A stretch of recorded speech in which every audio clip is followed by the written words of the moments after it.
ये सबसे पहली चीज तो ये अच्छी है कि आज काफी डिटेल सुनवाई हुई है। देखिए वेकेशन बेंच में देखे तो बहुत जल्दी जल्दी मैटर रैप अप हो रहा था। आज करीब 2 घंटे तक तो अंदर कोर्ट में मैटर चलता है लगभग, तो अच्छा सिम्टम्स दिखता है। और अगर आप देखें तो सीजीआई साहब ने भी आज काफी बच्चों के हित में ही चीजें बात की और ज्यादा क्वेश्चनिंग की उन्होंने एनटीए से कि ऐसा कैसे हुआ। एक चीज जो और निकल के सामने आई आज कि भले ही एनटीए और सॉलिसिटर जनरल ये बात कह रहे थे कि पेपर लीक नहीं प्रूव हो सकता है, सीजीआई साहब या सीजीआई बेंच काफी कन्विंस थे इस बात से कि पेपर लीक तो हुआ है, बिकॉज इतनी सारी नॉइस है, इतने सारा एफआईआर में चीजें हैं। अब वो ये डिटरमाइन करना चाहते हैं किस एक्सटेंट तक पेपर लीक हुआ है। क्या वो लिमिटेड बच्चों में गया है या वो बहुत सारा, जैसे आज के टेक्नोलॉजी का एज है तो उन्होंने ये भी बोला क्या टेक्नोलॉजी की हेल्प से पेपर काफी बच्चों में लीक हो गया है। अब वो ये डिटरमाइन करना चाहते हैं कि रीनीट की, क्योंकि डिमांड थी काफी लोगों की, काफी सारे पिटिशनर्स की रीनीट की डिमांड थी, तो उसमें वो डिटरमाइन करना चाह रहे थे आज सीजीआई कि रीनीट किन बच्चों का होना चाहिए। क्या लिमिटेड पे बच्चों में पेपर लीक है या बहुत ज्यादा बच्चों में लीक है, क्योंकि वो बार बार उन्होंने ये एम्फसाइज भी किया कि 24 लाख बच्चों की जिंदगी का सवाल है और इतने सारे बच्चों का एक साथ रीनीट कराना लॉजिस्टिकली पॉसिबल नहीं है, प्रैक्टिकली पॉसिबल नहीं है। इतने सारे बच्चों का मेंटल स्टेटस क्या होगा, फिर से तैयारी कर पाए नहीं। तो ओवरऑल अभी ये समझ में आ रहा है कि एक तो उन्होंने टाइम दिया है कि हमें टाइमलाइन बताइए कि पेपर कब आप बनाते हैं, कौन सी कमेटी बनाती है, 2 सेट्स ऑफ पेपर कैसे बनते हैं, डेट कब वो जाते हैं प्रेस में, किस प्रेस में जाते हैं उसका नाम नहीं बताइए उन्होंने कहा, वरना फिर तो अगले साल वहां भीड़ लग जाएगी। फिर वहां से पेपर वापस क्या दिल्ली ही आता है या सेंटर्स पे जाता है, सेंटर्स पे कैसे जाता है, वहां से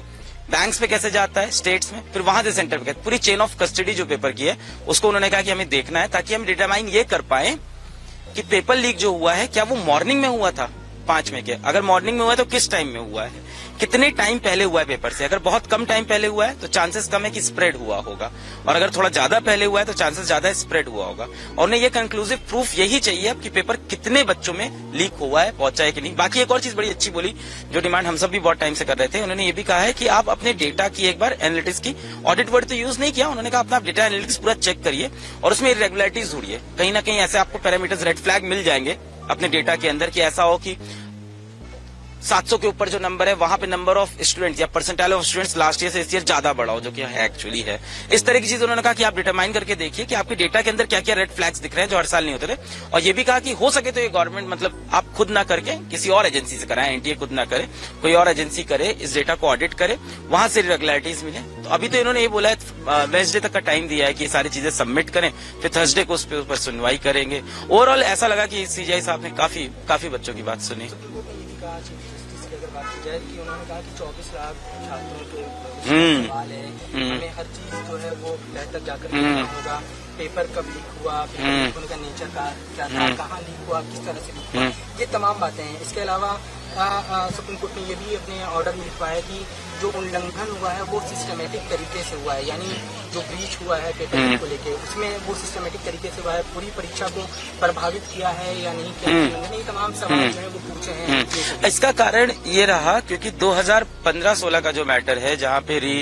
टेस्ट हुआ है एआईपीएमटी में, वहां पे ये लिखा गया था माननीय कोर्ट के जजमेंट में कि सिस्टमैटिक फेलियर था। तो सिस्टमैटिक फेलियर के अंदर जब होता है तो उसके अंदर रीटेस्ट आपको कराना पड़ सकता है। तो ये डिटरमाइन करना चाहते हैं कि सिस्टमैटिक फेलियर है या कुछ लोगों की मैल प्रैक्टिसेस के अंदर इन्वॉल्व है। जैसे बिहार पुलिस की जब आप एफआईआर की कॉपी पढ़ेंगे डिटेल में, मैंने कई बार पढ़ी, उसके अंदर लिखा हुआ है कि कुछ एनटीए के ऑफिशियल भी इन्वॉल्व थे, विच मीन सिस्टमैटिक फेलियर। इसीलिए शायद वो पूरी कस्टडी ऑफ पेपर जानना चाहते हैं कहां से कहां गया, कि इसके अंदर सिस्टमैटिक फेलियर है कि नहीं है। इसके सिवा गोधरा वाले मुद्दे पे भी काफी देर चर्चा हुई है। सभी मुद्दों को 2 घंटे तक डिटेल में सुना गया है, इतने समय में इतना ही सुन सकते थे। तो डिटेल में गोधरा वाला मुद्दा भी सुना गया है, बिहार का मुद्दा भी सुना गया है, इवन ग्रेस नंबर का मुद्दा भी डिटेल में सुना गया है। एक सेंटर से 6 बच्चे कैसे 720 ला सकते हैं, ये भी सुना गया है। तो हाँ, अब 24 लाख बच्चों की जिंदगी यहाँ पे दांव पे लगी, इसलिए सीजीआई ने कहा है कि एक बार में हम ये नहीं बोल सकते कि जो और रीनीट कर लो। उन्होंने कहा ये कहना भी सही नहीं होगा, इतने सारे बच्चों का स्टेटस है। तो हम डिटरमाइन करना चाहते हैं किस एक्सटेंट तक बेनिफिशियरीज हैं, कितने एक्सटेंट पे बेनिफिशियरीज हैं, ये वर्ड उन्होंने यूज किया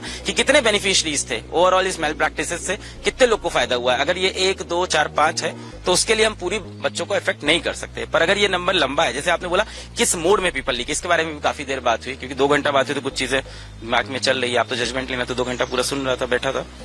एक बड़ा अच्छा चीज उन्होंने ये भी बोला कि जो आप पेपर डिस्ट्रीब्यूट करते हो, जो chain of custody of paper है, जब आप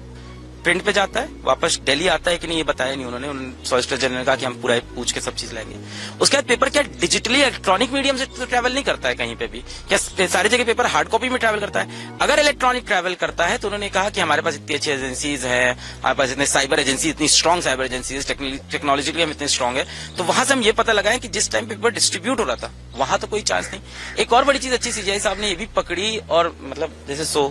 आई वॉज सो हैप्पी, आज मैं इतना खुश था सीजीआई साहब को देख के, आई फेल्ट कि हाँ जस्टिस है, बहुत अच्छा लगा। उन्होंने एक चीज और बड़ी अच्छी बोली कि कितने अब्रॉड में कहां कहां पे पेपर कंडक्ट होता है, भारत से बाहर कितने सेंटर्स हैं, और वहां पेपर कैसे पहुंचता है, क्या वहां पेपर डिजिटली पहुंचता है? अगर डिजिटली पहुंचता है तो लीक होने के चांसेस क्या हो सकते हैं? तो उन्होंने ये भी बात की कि हम कोई टेक्नोलॉजी सेक्टर लगाएं, कोई साइबर ऑडिट लगाएं, ऑडिट वर्ड तो नहीं हुआ था, कि किस तरह से हम साइबर सिक्योरिटी लगाएं और पता करें कि पेपर कहीं डिजिटली तो लीक नहीं हुआ है। फिलहाल काउंसलिंग की अगर बात की जाए तो उस तरह से पहले ही काउंसलिंग से पहले ही वो रोक जारी रहेगी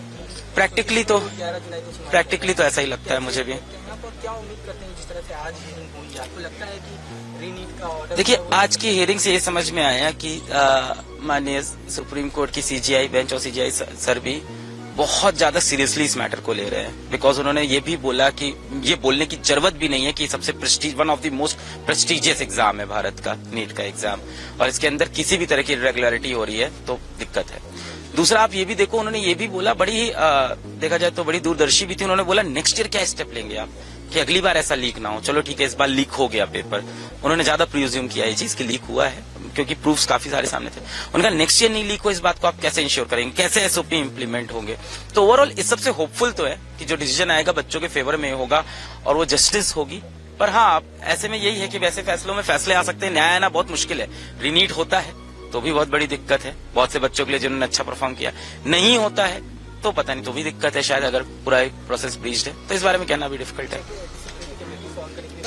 yes yes yes yes yes बात की उस बारे में कि एक कमेटी बनाई जाए। उन्होंने ये भी सजेशन दिया क्या उसके अंदर किसी सुप्रीम कोर्ट के ही जज को हम अपॉइंट कर दें, इस बारे में भी बात की। हाँ, इसके बारे में बात की है कि ऐसी कोई कमेटी बना जाए, बट अभी तो सीबीआई से ही मांगी है, इंस्टेंट रिपोर्ट और ISI डेटा मांगे। बातें की है और जिस तरह से समय दिया है इस मैटर को, लगभग 2 घंटे तक सुनवाई चलती रही, बहुत डिटेल में सुना, काफी पैटिशनर्स की बातें सुनी, डिटेल में मुद्दा सुना, एनटीए से बहुत सारे क्वेश्चंस किए, एक एक क्वेश्चन करके जानना चाह रहे थे वो डिटेल में क्या हुआ है। और देखा जाए तो भले ही सॉलिसिटर जनरल और एनटीए इस बात कह रहे थे कि पेपर लीक प्रूफ नहीं हुआ है, पर सीजीआई साहब ने बार बार ये बोला कि हम ये सारी चीजें दिखा रही है कि पेपर लीक तो हुआ है, अब इस बात को आप डिनाई मत करो, इट्स टाइम कि हम एक्सेप्ट करना स्टार्ट करें। हम ये ना बोले कोई गलती ना हुई है, ऐसा बोलने से और ज्यादा प्रॉब्लम बढ़ेगी, तो हम एक्सेप्ट करें कि डिनाइल मोड में ना रहे। ये आज उन्होंने बहुत क्लियर बोला कि आप सेल्फ डिनाइल में ना रहे, कम से कम आप एक्सेप्ट करें ऐसा हुआ है। पर अब उनको ये भी चिंता है कि अगर पेपर लीक हुआ है तो उसका एक्सटेंट क्या है, उसका फॉर्म क्या था, किस तरह से लीक हुआ है, कितने बच्चों तक पहुंचा था पेपर, और उसकी टाइमिंग क्या है। इसके लिए उन्होंने देखा, एनटीए से ये सवाल पूछा कि पेपर कौन बनाता है, पेपर छपने कहाँ जाता है, कब जाता है, कहाँ जाता है, उन्होंने कहा मत बताना वरना अगले साल भीड़ लग जाएगी। कब जाता है, वहां से वापस क्या दिल्ली आता है, फिर वहां से वो कैसे स्टेट ट्रैवल करता है, कैसे बैंक में जाता है, कैसे सेंटर, यानी चेन ऑफ कस्टडी जो है पूरे पेपर की वो जानना चाहते हैं, ताकि उससे वो डिटरमाइन कर सके कि क्या वहां पे कहीं ब्रीच हुआ है, क्या कोई सिस्टमैटिक फेलियर है, जिसकी बातें काफी देर आज कोर्ट में हुई कि सिस्टमैटिक फेलियर है इस प्रोसेस के अंदर। तो इसके बारे में सीजीआई साहब जानना चाहते हैं कि कोई सिस्टमैटिक फेलियर हुआ है इसके अंदर। एक और बड़ा अच्छा क्वेश्चन उन्होंने पूछा जो आउट ऑफ द बॉक्स हो गया हम सब के लिए, इनमें एनटीए के लिए भी और पिटिशनर्स के लिए भी, कि ये बताइए बाहर कहाँ कहाँ एग्जाम होते हैं इंडिया के बाहर, और वहां पेपर क्या डिजिटली जाता है या वहां हार्ड कॉपीज जाती है, और डिजिटली जाता है तो हम ऐसा कर सकते हैं कि भारत में टेक्नोलॉजी बहुत स्ट्रांग है हमारी, हम साइबर सिक्योरिटी लगा के पता करें कि कहीं ऐसा तो नहीं कहीं डिजिटल फॉर्मेट से पेपर लीक हुआ हो। पेपर लीक की टाइमिंग के अराउंड बहुत ज्यादा उन्होंने कंसर्न दिखाया है कि पेपर लीक कब हुआ, एक रात पहले हुआ है या पेपर से कुछ घंटों पहले हुआ है। उन्होंने कहा अगर 2-4 बच्चों को गया है तो फिर तो हम ऐसा एक्शन नहीं लेंगे कि रीनीट करा दें, हम उन बच्चों का रीनीट करा देते हैं। उन्होंने कहा अगर कोई प्रोसेस है जिससे आप ये पता लगा सके कि कितने बच्चों को पेपर लीक मिला है और कितनों को नहीं मिला है, तब तो ठीक है। सेग्रीगेशन कैसे होगा, किनको लाभ मिला किनको नहीं मिला, उसके बारे में उन्होंने बोला between the tainted and untainted के बीच में अगर आप सेग्रीगेट कर पाओ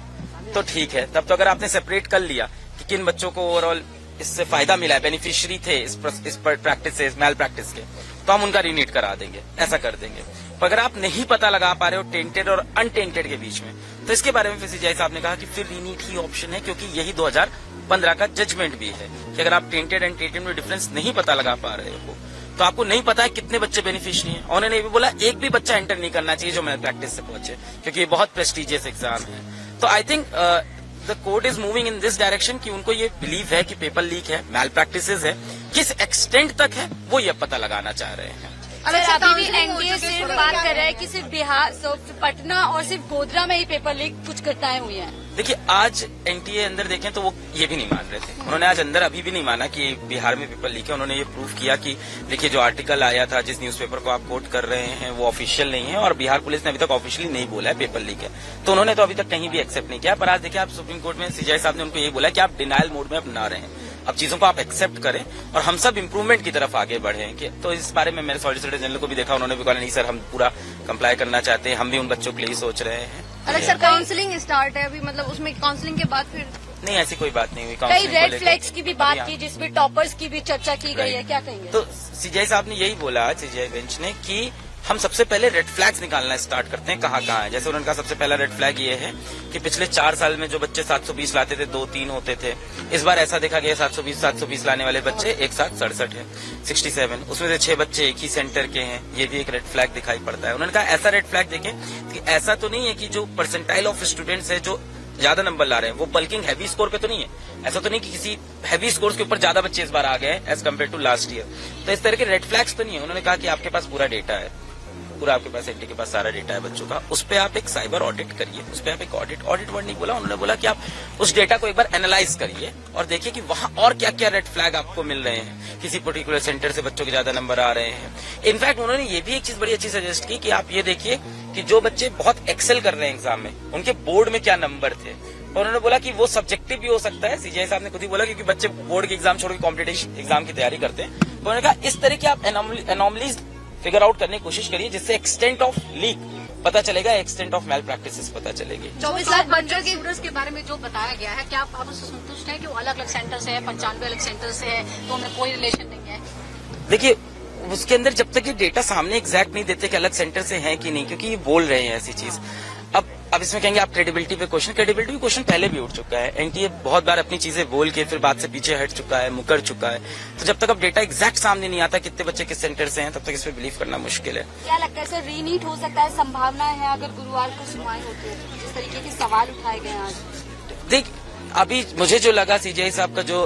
वहां पे जो बिहेवियर था उससे मुझे लगा कि उनका ये सोचना है कि उन बच्चों का रीनीट करा देंगे जिन बच्चों को बेनिफिशियरी बने, जिनको फायदा मिला है पेपर लीक का।